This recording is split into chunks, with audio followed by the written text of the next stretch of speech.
morning, student of class 8. We already started our chapter 5, Coal and Petroleum. Today we study part 3 of this chapter. हम part 1 और part 2 में पढ़ा था कि natural resources क्या होते हैं, और पार्ट 2 में पढ़े थे हमने कौन कौन से नेचुरल रिसोर्सेज होते हैं. ये इस चैप्टर का लास्ट पार्ट है. चलिए हम स्टार्ट करते हैं. इस पार्ट में सबसे पहले है रिफाइनिंग ऑफ पेट्रोलियम, कि हम पेट्रोलियम की रिफाइनिंग कैसे करते हैं. रिफाइनिंग मतलब पेट्रोल को सेपरेट करना. सेपरेशन ऑफ पेट्रोल भी हम कह सकते हैं. It is the separation of petroleum into different component on the base that different component of crude oil having different boiling point. ये एक सेपरेशन मेथड है जिसमें से हम पेट्रोलियम में से अलग अलग कंपाउंड्स निकालते हैं. किसके बेसिस पे? उनकी बॉइलिंग पॉइंट की बेसिस पे. The crude oil is heated in furnace at around 400 degree Celsius. जो क्रूड ऑयल होता है, जो कच्चा तेल होता है, हमने पिछले लेक्चर में देखा था कि किस तरह हमें क्रूड ऑयल मिलता है. ठीक है, जो क्रूड ऑयल होता है वो हम उसको 400 डिग्री सेल्सियस पे उसको गर्म करते हैं, हीट करते हैं. And then it is introduced in the fractioning column.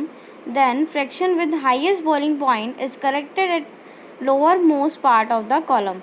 अब क्या होते हैं, मैं आपको दिखाती हूँ. इस तरह उसमें अलग अलग कॉलम्स बने हुए होते हैं.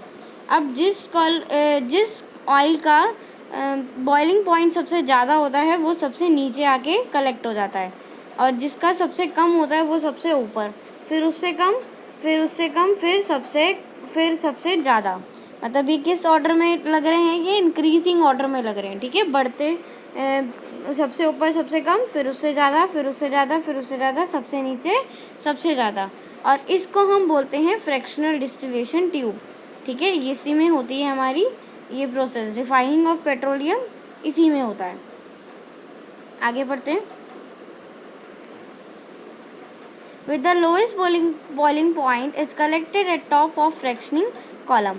और जो lowest boiling point का होता है वो सबसे टॉप में कलेक्ट हो जाता है. आगे है component obtained from refining of petroleum.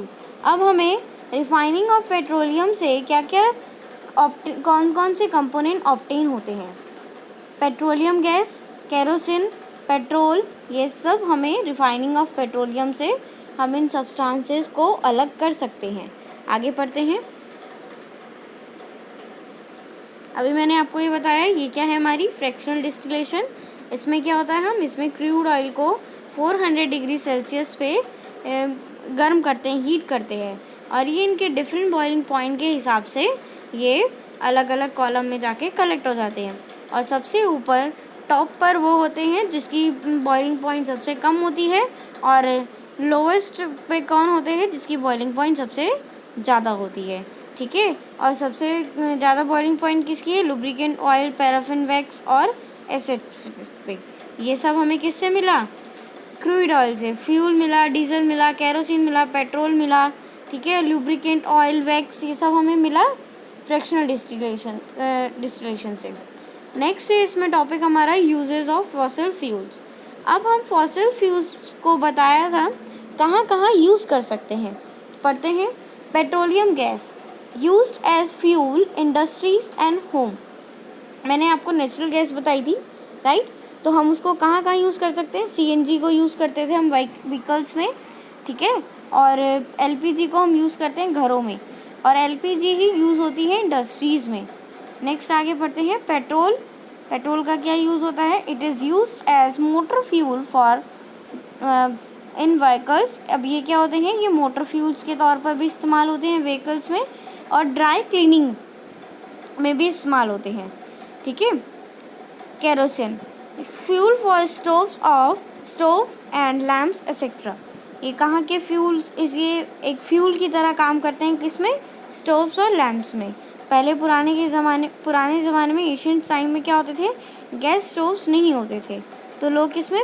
Stoves में खाना बनाते थे, जिसमें क्या इस्तेमाल होता था? केरोसिन इस्तेमाल होता था, है ना. फोर्थ पॉइंट है लुब्रिकेटिंग ऑयल. आपको इसके नाम से ही पता चल रहा होगा, ये लुब्रिकेशन के काम आते हैं, यानी सरफेस को स्मूथ करने के काम आते हैं. ठीक है, नेक्स्ट है इसमें विटामिन। विटामिन क्या है, ये पेंट्स वगैरह में यूज़ होते हैं, पेंट बनाने में यूज़ होता है और रोड की सरफेसिंग में भी इस्तेमाल किया जाता है। नेक्स्ट है डीजल। डीजल किसके लिए यूज़ किया जाता है, व्हीकल्स के एज अ फ्यूल में यूज़ किया जाता है व्हीकल्स में। तो ये थे हमारे कुछ uses of fossil fuel. Next topic पढ़ते हैं। अब ये देखिए, ये है हमारा टॉपिक एनर्जी एंड एनवायरनमेंट।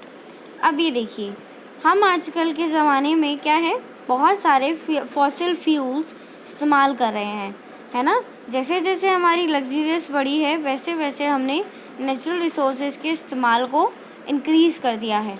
अब इसका कारण क्या होता है, ये पॉल्यूशन कॉज करने लगा है, राइट। ये आपको दिखाई दे रहा है किस तरह पॉल्यूशन कॉज करने लगे हैं। ये देखिए क्यों, क्योंकि धीरे धीरे हमारा इंडस्ट्रियलाइजेशन बढ़ने लगा है और जो हमारे ट्रेडिशनल कल्चर्स थे वो कम होने लगे हैं। इसकी वजह से इन्वायरमेंट पे और लोगों की हेल्थ पे बहुत ज़्यादा फ़र्क पड़ने लगा है। तो अब जो नेक्स्ट टॉपिक हम पढ़ने जा रहे हैं वो है हमारा इफ़ेक्ट ऑफ फॉसिल फ्यूल्स या एनर्जी इन एनवायरनमेंट, कि एनर्जी का एनवायरनमेंट में क्या इफ़ेक्ट पड़ता है। तो हम पढ़ते हैं एनर्जी एंड एनवायरनमेंट। सबसे पहले पॉइंट दे रखा है इंक्रीजिंग रेट ऑफ इंडस्ट्रियलाइजेशन। अब क्या हो रहा है, पहले क्या होती थी, फैक्ट्रीज जो होती थी बहुत कम होती थी और ज़्यादातर फैक्ट्रीज़ ऐसे इलाकों में लगाई जाती थी जहाँ पर दूर दूर तक रेसिडेंशियल एरिया नहीं हुआ करता था। अब जैसे जैसे इंडस्ट्रियलाइजेशन बढ़ने लगा है, इंडस्ट्रीज़ बढ़ने लगी है, अब जगह जगह आपको देखने को मिला है कि फैक्ट्रीज़ लगने लगी है। इसकी वजह से क्या होता है, वहाँ का एरिया पॉल्यूटेड होने लगा है, वहाँ की हवा, वहाँ गर्मी ज़्यादा होती है, राइट। आपने देखा भी होगा ये सब चीज़ें। तो इसकी वजह से क्या हो रहा है, इन्वायरमेंट पे बहुत ज़्यादा बुरा असर पड़ रहा है। अब जो इंडस्ट्रियलाइजेशन है ये क्यों डिमांड में आई है, क्यों बढ़ने लगी है, जैसे जैसे हम मॉडर्न टाइम में आते जा रहे हैं हमारी लग्जरियस बढ़ती जा रही है ना। पहले जो हम काम अपने आप से हाथों से कर लेते थे, अब हम वो काम करने के लिए मशीनों की हेल्प लेते हैं। तो इसकी वजह से क्या है, और ये मशीनें कहाँ बनती है, फैक्ट्रीज़ में बनती है। तो इट मीन्स इनडायरेक्ट हम ही लोग इंडस्ट्रियलाइजेशन को बढ़ावा दे रहे हैं, ठीक है। नेक्स्ट इसमें थर्ड पॉइंट दे रखा है increasing in demand for environment facilities. अब वही कि हमारी क्या है, डिमांड्स बढ़ती जा रही है चीज़ों को इस्तेमाल करने के लिए। आपने देखा होगा कि पहले घरों में क्या हुआ करता था, पहले लोग थोड़ी थोड़ी दूरी के लिए साइकिल चलाते थे या पैदल जाया करते थे, पर अब एक ही घरों में 3-3 4-4 गाड़ियाँ होने लगी है, जो कि क्या करती हैं, फ्यूल बहुत ज़्यादा वेस्ट भी होता है, कंजप्शन ऑफ फ्यूल भी बढ़ गया है और वो बहुत पॉल्यूशन भी क्रिएट करता है ना। तो हम ये कह सकते हैं कि हमारी डिमांड बढ़ने के कारण क्या हो रहा है, हमारी डिमांड बढ़ने की वजह से कहीं ना कहीं हमारे एनवायरनमेंट पे भी बहुत ज़्यादा इफ़ेक्ट हो रहा है। इससे आपको देखने को मिलता भी है कि बिन मौसम बारिश हो जाती है, क्लाइमेट चेंजेस देखने को मिलते हैं, है ना। ग्लेशियर्स पिघलते जा रहे हैं, ये सब हमें देखने को मिल रहा है। वाटर पॉल्यूशन हो रहा है, एयर पॉल्यूशन हो रहा है, ठीक है। और इसी कारण क्या हो रही है, नई नई बीमारियाँ जन्म ले रही हैं। आगे fourth point, increase in demand for various modern techniques of agriculture and also use chemical like pesticides and fertilizers etcetera. अब क्या है, जैसे जैसे आपने देखा होगा कि हमारी मॉडर्न टेक्निक्स बढ़ने लगी है, हमारी पॉपुलेशन बढ़ने लगी है। अब जब वर्ल्ड की पॉपुलेशन बढ़ेगी तो जो खाना कहाँ से मिलता है, हमें एग्रीकल्चर से मिलता है, खेती से मिलता है। जब पॉपुलेशन बढ़ेगी तो हम खाना भी कम समय में हमें ज़्यादा उगाना पड़ेगा, जिसके लिए हम क्या यूज़ करते हैं, केमिकल यूज़ करते हैं, पेस्टिसाइड्स यूज़ करते हैं, है ना, केमिकल फर्टिलाइज़र्स यूज़ करते हैं। अब वो क्या करता है, केमिकल फर्टिलाइजर्स उस वक्त तो हमें सब्जी जल्दी उगा कर दे रहा है, खाना अच्छे से उगा रहा है, पर धीरे धीरे वो हमारी लैंड की फर्टिलिटी को कमज़ोर करता चला जाता है। तो कहीं ना कहीं जो हमारी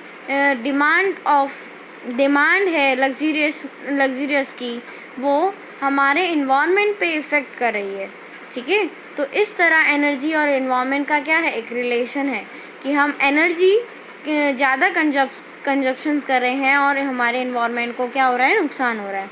पॉल्यूशन बढ़ रहा है, जैसे आपको दिखाई दे रहा है इस पिक्चर में। एक तरफ क्या है, एक तरफ हम नेचुरल रिसोर्स यूज़ कर रहे हैं एनर्जी का, ठीक है, तो उस तरफ देखिए कितनी हरियाली है, पेड़ पौधे हैं, ठीक है। एक तरफ हमें फैक्ट्री दिखाई दे रही है, जिसकी वजह से उसके धुएं की वजह से पॉल्यूशन फैल रहा है ना। यहाँ पे हरियाली नहीं है, घास वास सब सूख गई है। तो कहीं ना कहीं इंडस्ट्रियलाइजेशन क्या कर रहा है, हमारे एनवायरनमेंट को इफ़ेक्ट करता है। देखिए इस पिक्चर में अभी आपको दिखाई दे रहा है ना कैसे। तो अब आगे पढ़ते हैं। नेक्स्ट है हमारा लिमिटेशंस ऑफ नेचुरल रिसोर्सेज। अब हमने पढ़ लिया कि नेचुरल रिसोर्सेज से या फ्यूल से, या हम ये कहें कि इंडस्ट्रियलाइजेशन से, जो हम अपनी डिमांड की वजह से बढ़ता चला जा रहा है, उससे हमारे इन्वायरमेंट को बहुत नुकसान पहुंच रहा है। पर अब हम कौन सी लिमिटेशंस, उनमें ऐसी कौन सी हम काम करें ताकि हम उसको लिमिट में यूज़ कर सकें। पढ़ते हैं। We know that some natural resources are exhaustible like fossil fuel, forest, mineral etcetera. हम सभी जानते हैं कि कुछ नेचुरल रिसोर्सेज क्या है, एग्जॉस्टिबल है। एग्जॉस्टिबल मतलब जो एक ना एक दिन ख़त्म हो जाएंगे, ठीक है, और उसको दोबारा बनाने के लिए कई साल लग जाएंगे, ठीक। तो इसलिए हमें क्या करना है, इसको बचाना है। अब fossil fuels like coal and petroleum requires million of years to get convert into these fuels. अब जो फॉसिल फ्यूल्स होते हैं या फिर कोल पेट्रोलियम होते हैं, उनको फ्यूल बनने में बहुत साल लग जाते हैं, है ना, कई हज़ारों साल लग जाते हैं। On other hand the known of reserve of this will last only a few 100 years. और हम ये सभी जानते हैं कि अगर अब भी हमने बचाना शुरू करा तो भी हम कुछ ही सालों के लिए अपने पास इन एनर्जी को स्टोर कर सकते हैं, ठीक है। Moreover burning of this fuels is a major cause of air pollution. अब जो ये बर्निंग होती है इन फ्यूल्स की, ये सबसे बड़ा कारण होती है हमारी एयर पॉल्यूशन का। और एयर पॉल्यूशन से ही सारी दिक्कतें शुरू होती है, क्योंकि हम सब क्या है, एयर एक एसेंशियल चीज़ है ना हमारे लिए, लिविंग के लिए। तो एयर हम सभी को ज़रूरत है, और अगर हम एयर ही ख़राब पॉल्यूटेड एयर लेंगे तो हम सभी को, चाहे वो हम इन ह्यूमन बींग्स हो, एनिमल्स हो, प्लांट्स हो, कोई भी हो, उन सबको नुकसान पहुँचेगा, ठीक है। This use is also link to global warming. अब क्या है, इनके यूज़ के कारण क्या बन रही है, ग्लोबल वार्मिंग हो रही है। It is therefore necessary that we use these fuels only when absolute necessary। अब कहीं ना कहीं ये सब हमारे लिए ज़रूरी है कि अब हम फ्यूल्स का या मशीन्स का तभी इस्तेमाल करें जब वो हमारे लिए बहुत ही ज़्यादा ज़रूरी हो। This will result in better environment, smaller risk of global warming and their availability for a longer periods of time. अब इससे क्या होगा, इससे हमारा धीरे धीरे एनवायरनमेंट भी बेटर होएगा, ग्लोबल वार्मिंग का रिस्क जो है वो भी कम होगा, और जो हमारा फ्यूल ख़त्म होने वाला है हम उसको थोड़े और समय तक स्टोर कर सकेंगे, राइट। अगर हम अभी ये स्टोर नहीं करते हैं फ्यूल, तो हमारी आने वाली जनरेशन इस चीज़ से वंचित रह जाएगी, ठीक है। जो नेचुरल रिसोर्सेज है, जो हम एक लग्जरी लाइफ जी रहे हैं कि कहीं भी हमें बाहर जाना है तो तुरंत हम गाड़ियों से चले जाते हैं, ठीक है, या हमें कोई काम करना है तो आजकल कपड़े धोने के लिए, हर चीज़ के लिए मशीन से हम काम कर रहे हैं। हम कहीं ना कहीं हम रिसोर्सेज के, एनर्जी के अंतर्गत आ गए हैं, है ना। पर हमें क्या करना है, अब हमें एनर्जीज़ को और अपने इन्वायरमेंट को बचाना है, ठीक है, ताकि हमारी नेक्स्ट जनरेशन उस चीज़ को देख सके। आगे बढ़ते हैं। नेक्स्ट इसमें दे रखा है, how can we conserve fuel. अब हम फ्यूल्स को कैसे कंजर्व कर सकते हैं, देखते हैं, तरीके देखते हैं। Drive at constant and moderate speed as far as possible. अगर हम एक कांस्टेंट स्पीड में अपनी ड्राइविंग करें, जो अपने व्हीकल्स हैं वो एक कांस्टेंट स्पीड में चलाए, तो इससे क्या होगा, हम फॉसिल फ्यूल्स की वेस्टेज को बचा सकते हैं, ठीक है। जो फ्यूल बर्बाद हो जाता है उसकी वेस्टेज को हम रोक सकते हैं। Second is switch off the engine at traffic light and place where you have to wait. हमें क्या करना है, हमें जो हमारे ट्रैफिक लाइट्स होती हैं, जब हम वहाँ पे खड़े हो या हम किसी का वेट कर रहे हो, तो हम अपनी गाड़ियों के इंजन बंद कर सकते हैं। इससे क्या होगा, ऑयल कंजप्शन, फ्यूल कंजप्शन बंद हो जाएगी। तो इससे भी हम फ्यूल को बचा सकते हैं। Ensure correct tyre and pressure, हम जब भी अपनी गाड़ी चलाएं या जब भी हम बाहर जाएं तो हमें ये हमारी ड्यूटी है कि हम अपनी गाड़ियों के टायर चेक करें कि वो टायर मेंटेन है कि नहीं है। अपने व्हीकल्स को रेगुलर मेंटेन करें ताकि वो पॉल्यूशन क्रिएट ना करे। ये सब तो हुए कि हम ड्राइविंग से कैसे करते हैं। आप कुछ अपने घर पे और मेथड भी कर सकते हैं। जैसे अगर आपको जिन इलेक्ट्रिकल अप्लायंसेस की ज़रूरत नहीं है, आप उसको टाइम टू टाइम बंद रखें, ठीक है। अगर आप कहीं बाहर जा रहे हैं तो आप अपना फ़ैन, ट्यूबलाइट्स, लाइट्स सब बंद करके जाएं, राइट। तो इससे क्या होगा, हम अपनी इलेक्ट्रिसिटी को कंज्यूम कर सकते हैं, कंज्यूम नहीं, कंजर्व कर सकते हैं, बचा सकते हैं, ठीक है। ज़्यादा से ज़्यादा क्या यूज़ करें, बाइसाइकिल यूज़ करें। मतलब अगर हमें थोड़ी दूर जाना है तो हम बाइसाइकिल्स का यूज़ कर सकते हैं, है ना, या फिर हम पैदल जा सकते हैं। इससे क्या होगा कि एक तो हमारी हेल्थ अच्छी होगी, क्योंकि bicycle riding cycle is a good exercise for health, ठीक है। साइकिल चलाना एक अच्छी एक्सरसाइज भी है, और दूसरा हमारा एनर्जी भी बचेगी, मतलब फ्यूल बचेगा, ठीक है, और पॉल्यूशन भी कम क्रिएट होगा, ठीक, और ट्रैफिक भी कम होगा। ये मेथड्स कर सकते हैं। और भी आप कुछ मेथड ढूंढिए अपने घर में, ही आपका होमवर्क है। तो ये चैप्टर आज यहाँ पे फिनिश होता है कि आई होप आप लोगों को चैप्टर समझ में आया होगा। Thank you.